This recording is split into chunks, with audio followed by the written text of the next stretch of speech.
Now these are the areas the Israelites received as an inheritance in the land of Canaan, which Eleazar the priest, Joshua the son of Nun, and the heads of the tribal clans of Israel allotted to them.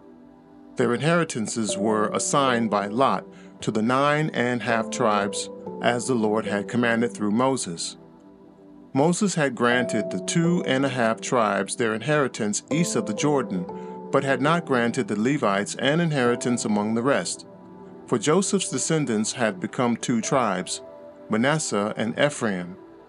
The Levites received no share of the land but only towns to live in, with pasture lands for their flocks and herds. So the Israelites divided the land just as the Lord had commanded Moses. Now the people of Judah approached Joshua at Gilgal, and Caleb son of Jephunneh the Kenizzite said to him, "You know what the Lord said to Moses, the man of God, in Kadesh Barnea about you and me.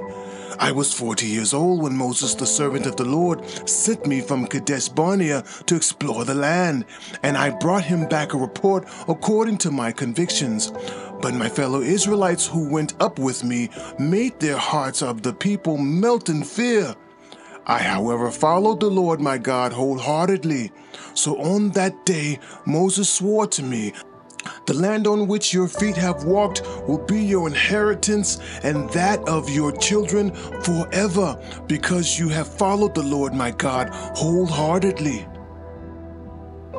Now then, just as the Lord promised, he has kept me alive for 45 years since the time he said this to Moses, while Israel moved about in the wilderness. So here I am today, 85 years old. I am still as strong today as the day Moses sent me out. I am just as vigorous to go out to battle now as I was then. Now give me the hill country that the Lord promised me that day. You yourself heard then that the Anakites were there, and their cities were large and fortified. But the Lord helping me, I will drive them out just as he said." Then Joshua blessed Caleb son of Jephunneh and gave him Hebron as his inheritance. So Hebron had belonged to Caleb son of Jephunneh the Kenizzite ever since, because he followed the Lord, the God of Israel, wholeheartedly.